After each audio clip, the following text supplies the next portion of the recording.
कल रात को 9 बजे मेरे दोस्त का मुझे कॉल आया और उसने बोला कि मैं भी ट्रेडिंग करता हूँ, मैं भी स्टॉक मार्केट में काम करता हूँ, 6 महीने हो गए हैं मुझे काम करते हुए, बट मुझे हो रहा है नुकसान। तो उन्होंने पूछा कि मुझे नुकसान क्यों हो रहा है, मैं सारी चीज़ें तो सही कर रहा हूँ, टेक्निकल एनालिसिस भी आता है, स्टॉक मार्केट में एक्सपीरियंस भी हो गए हैं। तो मैंने उनसे पूछा कि आपका सेटअप क्या है, कौन से सेटअप पे आप काम कर रहे हो, आप टेक्निकल चार्ट्स में क्या देखते हो। तो उन्होंने बोला कि बस मैं टेक्निकल चार्ट में एक चीज़ देखता हूँ, वो है मूविंग एवरेज। और जैसे ही उन्होंने बोला मूविंग एवरेज तो मैं भी एक बार हिल गया कि भाई ऐसा कौन सा बड़ा तीर मार रहे हो आप। तो उन्होंने बोला मैं मूविंग एवरेज पे काम कर रहा हूँ, 6 महीने से काम कर रहा हूँ, सारी मूविंग यूज़ कर रहा हूँ और बट मुझे अभी भी कोई प्रॉफिट नहीं हो रहा है। तो मैंने सोचा चलो एक काम करता हूँ, इसके इस टॉपिक के ऊपर एक वीडियो बना देता हूँ। हालांकि उनको मैंने उसका आंसर दे दिया, बट आप में से अभी काफ़ी ऐसे लोग हैं जो मूविंग एवरेज पे काम करते होंगे, कंफ्यूज रहते होंगे कि क्या काम करना चाहिए, नहीं करना चाहिए, होती क्या है, कैसे इसके ब्रेकआउट या ब्रेकडाउन पे हम काम कर सकते हैं। तो आज की वीडियो काफ़ी स्पेशल है, इसमें मैं सारी चीज़ें, सारे टॉपिक्स यानी मूविंग एवरेज से रिलेटेड वो कवर करूँगा।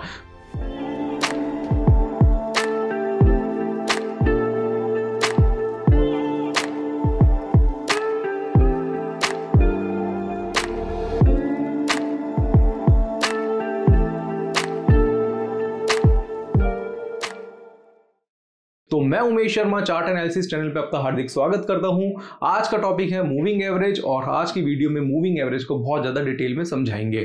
तो वीडियो को शुरू से लेकर आखिर तक जरूर देखिएगा और दोस्तों आप वीडियो को लाइक और कमेंट जरूर करा करें, आपके कमेंट के भी रिप्लाई आपको मिलेंगे और साथ साथ दोस्तों हम बीच में कॉन्टेस्ट भी रखते हैं, उसका भी आपको बेनिफिट मिलता रहेगा। तो फिलहाल आप देख रहे हैं मूविंग एवरेज। तो मूविंग एवरेज होता क्या है पहले उसके बारे में समझेंगे।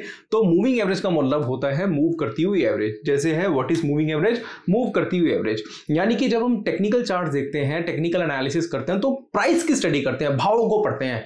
बट भाव को जब हम पढ़ते हैं तो कुछ कंफर्मेशंस के लिए हम क्या करते हैं, कुछ इंडिकेटर यूज कर लेते हैं, जैसे कि मूविंग एवरेज होता है। अब मूविंग एवरेज की कुछ कैलकुलेशंस होती है। बेसिकली क्या होता है कि जैसे कि आप चार्ट देख रहे हैं, यहां पे हमारे पास चार्ट है। अब हमारे पास क्या है, प्लेन चार्ट है ये। अब प्लेन चार्ट पे हम क्या करते हैं, मूविंग एवरेज का यूज करेंगे। तो हम जैसे मैं MT4 यूज कर रहा हूं और यहां पे मैं क्या करता हूं, एक मूविंग एवरेज ड्रॉ कर देता हूं। तो ये मूविंग एवरेज है और मैंने 20 डेज की मूविंग एवरेज यहाँ पे प्लॉट कर ली। अब होता क्या है कि प्राइस के साथ साथ हमने एक मूविंग एवरेज लगा दी। अब मूविंग एवरेज की भी ना कैलकुलेशन होती है। सबसे पहले कैलकुलेशन को समझना पड़ेगा कि हम 10 दिन की मूविंग एवरेज यूज कर रहे हैं, 20 दिन की कर रहे हैं, 30 दिन की कर रहे हैं, 50 दिन की कर रहे हैं, 100 दिन की कर रहे हैं। अब काफी लोग सोचते हैं कि भाई 10 दिन की मूविंग एवरेज लगा दी, 20 दिन की लगा दी, बट ये होती क्या है, 10 दिन क्या होता है, 20 दिन क्या होता है। बेसिकली क्या होता है कि जो प्राइस होता है, जैसे हमने आवरली चार्ट पे H1 के चार्ट पे 20 डेज की मूविंग एवरेज लगा दी, तो होता क्या है कि हर घंटे की जो क्लोजिंग होगी, हर घंटे की क्लोजिंग होगी, उससे दोस्तों क्या होगा कि आपको 10 से डिवाइड कर देंगे तो वो होगी 10 दिन की मूविंग एवरेज। ऐसे हम 20 दिन की मूविंग एवरेज लगाएंगे तो क्या करेंगे कि जो क्लोजिंग होती है उसकी एवरेज कर लेंगे 20 डेज से, तो वो हो गई 20 दिन की मूविंग एवरेज। इसी तरीके से 50 दिन की लगाते हैं, 100 दिन की लगाते हैं, 200 दिन की लगाते हैं, तो 200 दिन से वो क्लोजिंग की एवरेज ले लेता है। क्या लेगा, क्लोजिंग की एवरेज ले लेगा। और ऐसे क्या होता है कि जितने कम डेज की मूविंग एवरेज लगाते हैं उतने ये जो लाइन है, यानी कि ये जो लाइन है वो प्राइस के साथ काम करती है। जितनी हम दूर की मूविंग एवरेज लगाते हैं उतना ये दूर काम करती है, क्योंकि 200 डेज की जो क्लोजिंग की एवरेज है, 10 डेज की क्लोजिंग की एवरेज में फर्क काफी होता है। आशा करूंगा ये पॉइंट आप समझ गए होंगे। तो ज्यादा कुछ नहीं होता, इसकी कोई कैलकुलेशन आपको नहीं करनी। आपको सिंपल क्या करना है, आपको जाना है इंडिकेटर्स में और यहां पे जाके आप मूविंग एवरेज पे जाएंगे तो ये जो पीरियड लिखा होता है, पीरियड को आप यूज कर लेंगे। जैसे चेंज कर सकते हैं 10 दिन की, 20 दिन की, 50 दिन की, 100 दिन की। जैसे यहाँ 20 डेज बाय डिफॉल्ट है तो 20 डेज की मैंने मूविंग एवरेज लगा दी। आगे आपको बताऊंगा कि सिंपल मूविंग एवरेज क्या होता है, एक्सपोनेंशियल मूविंग एवरेज क्या होता है, वो मैं आपको आगे बताऊंगा। अगला पॉइंट है इसका एडवांटेजेस एंड डिसएडवांटेजेस। किसके एडवांटेज क्या है, डिसएडवांटेज क्या है, वो मैं आपको बताऊंगा। How does moving average work, कैसे काम करती है, और साथ साथ how can I buying and selling, basically मैं इसके बेस्ड पे कैसे ट्रेड कर सकता हूँ, ये सारी चीजें मैं आगे कवर करने वाला हूँ। अब अगला पॉइंट है, जैसे कि अब ये चार्ट देख रहे हैं, अब इसमें होता क्या है कि जब भी प्राइस यानी कि भाव, कैंडल मूविंग एवरेज को ऊपर से नीचे की तरफ ब्रेक डाउन करती है तो हम यहाँ पे ज्यादातर पोजीशन क्या बनाते हैं, सेल की, शॉर्ट की पोजीशन बनाते हैं।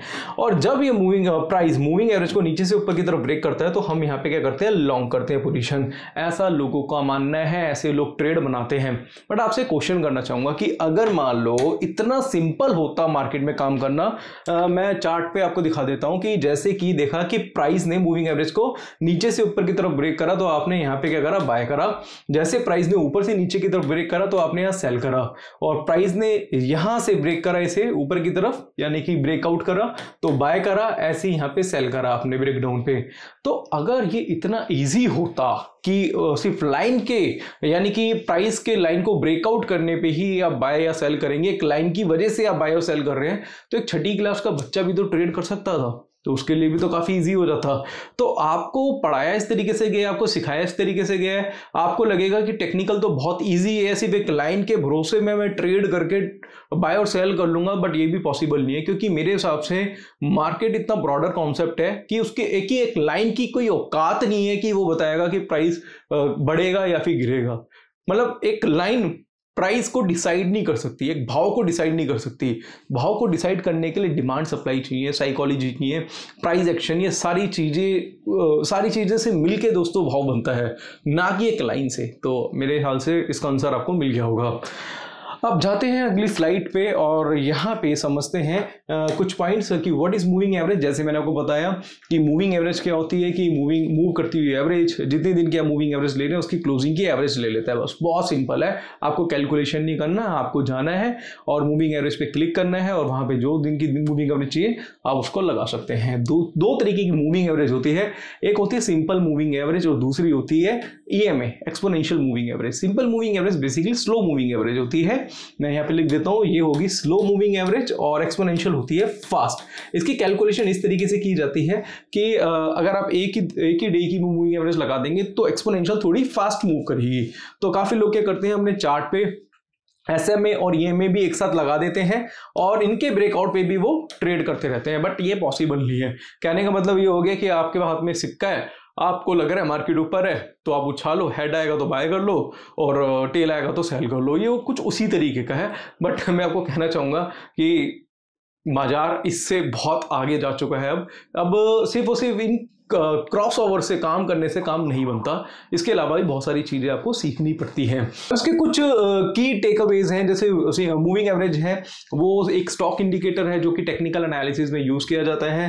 मूविंग एवरेज की हेल्प से आप कैलकुलेशन की है, इसकी बेसिकली कुछ कैलकुलेशन होती है और इस कैलकुलेशन से आप बाइंग या सेलिंग करते हैं।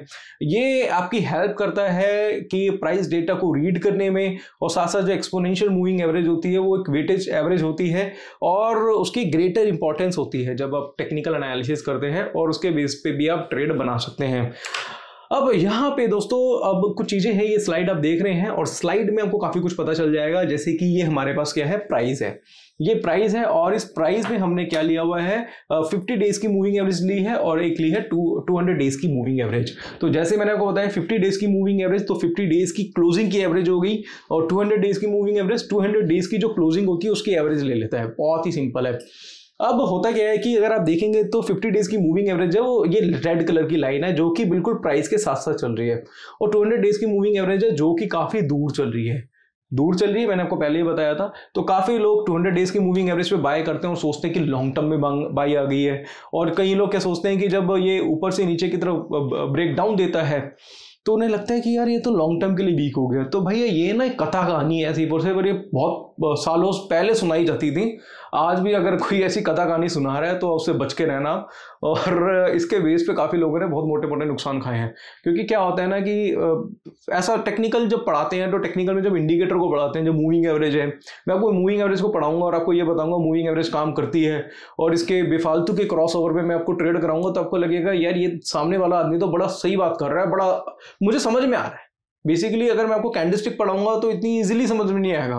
बुलिश एरएमबी, बेरिश एरएमबी, बुलिश एंगल्फिंग, आप कहोगे भाई ये क्या बात कर रहे हैं। और जब मैं बोलूंगा कि भाई प्राइस ने लाइन को ब्रेक करा, क्रॉस ओवर करा तो खरीद लो, तो आपको बड़ा अच्छा लगेगा, बड़ा आनंद आएगा, आपको आपके कानों को बहुत अच्छा लगेगा। क्यों? क्योंकि आप वो सुनना चाहते हैं जो आपको सुना रहा है सामने वाला। तो बेसिकली वो सुना नहीं रहा, आपको बेवकूफ बना रहा है। तो बाजार ऐसा नहीं है। तो अगर आपको लग रहा है कि लाइन की वजह से लोग बाय या सेल करके पैसा कमा सकते हैं, तो मेरे हिसाब से तो पूरी दुनिया को सिर्फ मूविंग एवरेज पे ही ट्रेड करना चाहिए, सिर्फ स्टॉक मार्केट में काम करना चाहिए, अपने काम धंधे छोड़ देने चाहिए, अपनी जॉब छोड़ देनी चाहिए। इतना इजी नहीं है जैसा आपको लग रहा है। तो खैर अब हम आते हैं अगली स्लाइड पे, और अगली स्लाइड पे यहाँ पे बेसिकली क्या है, कुछ ब्रेकआउट्स दिए हैं। तो ब्रेकआउट्स हैं और इस ब्रेकआउट्स पे भी लोग काम करते हैं, और ये ब्रेक डाउन ट्रेंड है, और डाउन ट्रेंड में जो सेल का सिग्नल है इस तरीके से भी लोग काम करते हैं, बट इसकी रियलिटी है मैं आपको अभी आगे बताना चाहूँगा। अब जैसे कि दोस्तों यहाँ पे आप देख रहे हैं चार्ट है, और इस चार्ट पे कुछ और चीज़ें भी आपको दिखाई दे रही होंगी, जैसे कि ये प्राइस है, और प्राइस के साथ दोस्तों क्या है कि ये 3 तरह की मूविंग एवरेज लगा दी है। अब मान लो कि ये है, मान लो 100 डेज की मूविंग एवरेज, ये 50 डेज की मूविंग एवरेज है, और ये क्या 20 डेज की मूविंग एवरेज है। अब आप देखेंगे 20 डेज की मूविंग एवरेज बिल्कुल प्राइस के साथ चल रही है, क्योंकि वो बिल्कुल नियरेस्ट है। 50 डेज की मूविंग एवरेज थोड़ी दूर चल रही है, और वैसे 100 डेज की मूविंग एवरेज और भी ज़्यादा दूर चल रही है। बट यहाँ पे दोस्तों मैं कुछ और भी पॉइंट्स है जो कवर करना चाहता हूँ, इसके एडवांटेजेस एंड डिसएडवांटेजेस। एडवांटेजेस तो के बारे में तो अभी बात नहीं करी है, डिसएडवांटेजेस मैंने आपको बताए हैं, और बाकी कुछ और डिटेल में मैं आगे बताने वाला हूँ। एडवांटेजेस थोड़े से ये हैं कि अगर आपने कोई ट्रेड बनाया तो अपना ट्रेल कर सकते हैं, अगर आप टारगेट है उसको ट्रेल कर सकते हैं, बेसिकली थोड़ी बहुत डायरेक्शन आपको दे देता है, और ये बेसिकली ट्रेड नहीं कराता आपको, आप ट्रेड कर रहे हो चार्ट पैटर्न की वजह से, ये आपकी हेल्प करता है प्रॉफिट राइडिंग में। तो प्रॉफिट राइडिंग का जो एडवांटेज है आप इससे ले सकते हैं। How does moving average work वो मैंने आपको बता दिया है, और इसके साथ साथ how can I buying and selling वो भी दोस्तों बेसिकली इसके क्रॉस ओवर पे बाय और सेल कर सकते हैं। मैं भी चार्ट पे जब लेके जाऊंगा तो थोड़ा सा और डिटेल में आपको बताऊंगा, अभी थ्योरी पार्ट मैं इसका क्लियर आपको कर रहा हूं। अब यहाँ पे अगर आप देखेंगे तो combination moving averages for different types of trading, 9 days with 21 days, time frame 5 minutes, 50 minutes, 30 minutes का रख सकते हैं। ये बेसिकली काफ़ी लोग जो यूज़ करते हैं मूविंग एवरेज, काफ़ी लोग कहते हैं कि भाई मूविंग एवरेज इंटरडे में कौन सी यूज़ करूँ, तो वो यहाँ पे बताया हुआ है। स्विंग ट्रेडिंग के लिए 20 डेज की कर सकते हैं, 50 डेज की कर सकते हैं, और पोजिशनल ट्रेडिंग के लिए 100 डेज की, 200 डेज की मूविंग एवरेज का आप यूज कर सकते हैं। ये तो हो गया दोस्तों इसका बेसिक कॉन्सेप्ट कि होता क्या है, मूविंग एवरेज कैसे काम किया जाता है। अब आ जाते हैं दोस्तों प्रैक्टिकल पे, क्योंकि प्रैक्टिकल ही नहीं सिखाया जाता आपको मार्केट में। आप कहीं से भी सीख लो, आप कुछ भी दुनिया का ज्ञान ले लो, कथा कहानी बहुत अच्छी लगती है, किताबें पढ़ना बहुत अच्छा लगता है, किसी से मोटिवेशनल वीडियोस देखना बहुत अच्छा लगता है, किसी को सुनना बहुत अच्छा लगता है, बट कोई अगर आपको चार्ट पे सिखा रहा है, स्विमिंग पूल में जाते हो आप, कभी किताबें पढ़ के तो स्विमिंग नहीं करोगे ना, नाक में पानी जाता है कैसा लगता है जब पूल में उतरोगे। तो यहाँ पे दोस्तों मैं पूल में उतार रहा हूँ आपको, और कुछ रियलिटी है मूविंग एवरेज की आपको दिखाता हूँ। तो बाय डिफॉल्ट हमने 20 डेज की मूविंग एवरेज लगा दी है, राइट। और अगर हम देखें तो यहाँ से हम चेक करेंगे, ये देखिएगा यहाँ पे अब हमने एक एरिया ले लिया है। अब इस एरिया पे हम क्या कर रहे हैं कि क्रॉस ओवर पे बाइंग और सेलिंग कर रहे हैं। तो ये 20 डेज की मूविंग एवरेज है, और यहाँ पे हमने बाय कर लिया, बहुत इजी है, प्राइस ने ब्रेक करा इसे और हमने क्या करा, बाय कर लिया, और हमें लगा कि अब तो हमारा पैसा बनेगा। हम जब भी मूविंग एवरेज के बेस पे काम करते हैं, बाइंग और सेलिंग करते हैं, तो हमेशा ब्रेकआउट या क्रॉस ओवर पे काम करते हैं। तो इसने क्रॉस ओवर किया तो हमने बाय किया, बट यहां से एकदम से नीचे गया तो हमने कर दिया, सेल कर दिया। तो यहां पे बाय करा, वहीं पे सेल करा, तो आपको ना प्रॉफिट हुआ ना नुकसान हुआ, क्योंकि आप ना एक पोजीशन अपनी राइड करके चलते हैं मूविंग एवरेज के बेस पे। आपने नीचे सेल कर दी, फ्रेश पोजीशन शॉर्ट सेलिंग कर दी, एक लॉट बाय करा, 2 लॉट आपने सेल कर दिए। अब ये प्राइस चला गया ऊपर और आपने करा ऊपर बाय, यानी कि नीचे सेल करके ऊपर बाय करा, तो क्या हो गया, नुकसान। ऐसे फिर आपने ऊपर बाय करा और जैसे इसने ब्रेकडाउन दिया, नीचे सेल करा, फिर नुकसान हुआ, फिर नीचे सेल करके फिर ऊपर बाय करा, फिर नुकसान हुआ, फिर ऊपर बाय करके नीचे जैसी मार्केट गई फिर सेल करा, फिर नुकसान हुआ, फिर नीचे सेल करके बाजार ऊपर गया, फिर से आपने बाय करा, फिर ब्रेकडाउन दिया, सेल करा, फिर ब्रेकआउट आया, फिर बाय करा। अब आपने कितने ट्रेड बनाए यहाँ पे, 8 से 10 ट्रेड बना दिए, और 8 से 10 ट्रेड में आपको हो गया नुकसान हो गया। क्यों हुआ, क्या रीजन था इसका? आपने एरिया देखा, कौन सा एरिया था, ये कंसोलिडेशन वाला एरिया था। कहने का मतलब मेरा ये है कि कंसोलिडेशन वाले एरिया में अगर आप मूविंग एवरेज को छेड़ोगे, चाहे 10 दिन की लगा लेना, चाहे 20 दिन की लगा लेना, जब 50 दिन की लगा लेना, 1000 दिन की लगा लेना, नुकसान होगा, बहुत बड़ा नुकसान होगा। बट आपको पढ़ाया क्या जाता है, आपको पढ़ाया जाता है कि यहां पे अगर आप खरीदते, यहां पे बाय करते और यहां पे सेल करते, क्योंकि क्रॉस ओवर पे काम कर रहे हो ना, क्रॉस ओवर दिया प्राइस ने, बाय करा और यहां पे सेल दिया, तो देखो कितना बड़ा पैसा होता। और बस आप उन्हीं के गुणगान करने लग जाते हैं, उनकी पूजा करने लग जाते हैं, क्योंकि उन्होंने वो आपको वो दिखाया जो आपको अच्छा लगता है, उन्होंने सिर्फ आपको प्रॉफिट दिखाया। मैं वीडियो में आऊँ और आपको बोलो कि मैं आपको डेली के 10,000 रुपये कमा के दूंगा या 1 लाख रुपए कमा के दूंगा, तो आप भी मेरे को सुनोगे, मेरे भी व्यूज बढ़ेंगे, बट रियलिटी में ऐसा होता नहीं है। वो आपको वो सिर्फ अच्छा दिखा रहे हैं, वो ये एरिया की तो बात कर ही नहीं रहे। और आपको पता है मार्केट में 80% 90% एरिया जो होता है, बाजार जो है वो कंसोलिडेशन वाला है। कभी कभार अब मूव आती है, तो कहने का मतलब है 100 टाइम्स में से अगर आप 100 में से ट्रेड करोगे, अगर आप 100 ट्रेड करोगे तो 90 ट्रेड आपको नुकसान वाले होंगे। आप समझो मेरी बात को। तो 90% मतलब कहते हैं कि एक्यूरेसी होती है, बट यहाँ पे 10% एक्यूरेसी आई है आपको। तो मेरे हिसाब से तो आपको इससे बच के रहना चाहिए। कोई भी एरिया पकड़ लो, आप अपने चार्ट पे जाके चेक करो, आपका कोई भी एरिया पकड़ लो। इवन मैं बोलूंगा ये एरिया पकड़ लो, यहाँ पे मार्केट क्या अप ट्रेंड में है, बट अगर आप एग्जैक्टली चेक करोगे तो नीचे सेल ऊपर बाय, नीचे सेल ऊपर बाय, नीचे सेल ऊपर बाय, फिर नीचे सेल, फिर यहां बाय करा, फिर बाजार थोड़ा सा तेज हुआ। बट ये जो 5 ट्रेड है ये आपका सारा फंड खत्म कर देगा। बट आपको पढ़ाया जाता है कि ये देखो ये ब्रेकआउट है, यहाँ पे बाजार गया, इतनी तेजी आ गई। बट ये तेजी ऐसी कब आती है? बहुत कम आती है। आप समझो बात को। बट आपको दिखाया ही वो जाता है, अच्छा दिखाया जाता है, फिर कहा जाता है मूविंग एवरेज तो बहुत अच्छा है, बहुत अच्छा पैसा कमा के दोगे, बट जब ट्रेड बनाते हो तो नुकसान। तो मेरे दोस्त के साथ भी ऐसा हुआ था। अब मैं अपने दोस्त को तो बिल्कुल अपने घर पे बुला के यहाँ पे समझा के तो अपना स्क्रीन दिखा के तो नहीं कराऊंगा ना, उसे समझाऊंगा। फोन पे थोड़ा बहुत बता दिया, बट मैंने बोला उसको, प्रॉमिस किया मैं वीडियो बनाऊंगा इस टॉपिक के ऊपर, वो वीडियो पूरी देखना। तो मेरे ऑडियंस को भी काफ़ी कुछ सीखने को मिलेगा, मेरे फ्रेंड को भी काफ़ी कुछ सीखने को मिलेगा। और आप भी तो मेरे दोस्त ही हो, मैं भी तो वीडियो में दोस्तों करता रहता हूँ, तो मैंने भी तो आपको दोस्त बना लिया, आपने नहीं बनाया वो बात अलग है। तो यहाँ पे हम इसको समझते हैं। तो ये चीज़ें हैं। तो खैर अभी देखेंगे, ये भी एरिया देखेंगे तो पूरा कंसोलिडेशन वाला है। आप कोई भी एरिया पकड़ लो, आप कोई भी एरिया पकड़ लो, कंसोलिडेशन जोन में हमेशा फटके पड़ने वाले हैं। आपको समझ में आया? तो ज़्यादा मेरे को लगता नहीं इसको ज़्यादा खींचने की जरूरत है, ठीक है? तो इतना बहुत है आपको समझने के लिए।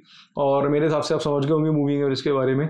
और मैं बस ये चाहूँगा कि वीडियो ना ज़्यादा से ज़्यादा लोगों को शेयर कर देना। जो मूविंग एवरेज के चक्कर में फंसे पड़े हैं ना, वो निकल जाएंगे बाहर। हाँ, जब भी ट्रेड करना है आपको टेक्निकल चार्ट के बेस पे करना है। टेक्निकल चार्ट्स को पढ़ो, टेक्निकल चार्ट में कैंडलस्टिक को पढ़ो, उसमें वो बेसिकली प्राइस एक्शन की स्टडी है, तो प्राइस एक्शन समझ में आएगा आपको। चार्ट पैटर्न्स पढ़ो। इंडिकेटर में भी कुछ इंडिकेटर्स है जो यूज़ करने हैं। जैसे मैं MACD यूज़ करता हूँ, तो MACD की वैल्यू अलग है। MACD कुछ और बताता है आपको, वो डाइवर्जेंस कन्वर्जन बताता है, वो ये फालतू की क्रॉस ओवर में बाय सेल नहीं कराता। आप समझ में आया आपको? तो आज की वीडियो में मैंने आपको बताया मूविंग एवरेज के बारे में, इसकी कैलकुलेशन बता दी। कैलकुलेशन क्या बोले, बेसिक क्लोजिंग की एवरेज होती है, उसको स्क्रीन पे बता दिया कि कहाँ से जाके मूविंग एवरेज आप प्लॉट कर सकते हैं, अपना टाइम फ्रेम चेंज कर सकते हैं। एक्सपोनेंशियल मूविंग एवरेज के बारे में बताया, सिंपल मूविंग एवरेज के बारे में बताया। आपको मूविंग एवरेज से रिलेटेड जो चीज़ें होती हैं वो सारी चीज़ें मैंने आपको बता दी। प्रैक्टिकल एक्सपीरियंस कर दिखाया, बताया कि आपको कि कौन से एरिया में नुकसान होता है, कौन से एरिया में प्रॉफिट होता है, और वो नुकसान वाला एरिया मार्केट में कितने % आता है, और प्रॉफिट वाला एरिया मार्केट में कितने % आता है, यानी कि कितने टाइम्स बार आपको प्रॉफिट होगा, कितने टाइम्स बार आपको नुकसान होगा। तो आशा करूंगा आज की वीडियो आपको पसंद आई होगी। वीडियो पसंद आती है तो प्लीज़ प्लीज़ प्लीज़ वीडियो को लाइक जरूर करें और कमेंट जरूर करें। कमेंट का रिप्लाई भी मैं करना स्टार्ट करूंगा अब आपको। और वीडियो को अपने दोस्तों से, अपने रिश्तेदारों से, जो ट्रेडर्स हैं उनको ज़्यादा से ज़्यादा शेयर करें। तो आज की वीडियो को पसंद आई होगी। आज की वीडियो में यहीं पे समाप्त करता हूँ। धन्यवाद।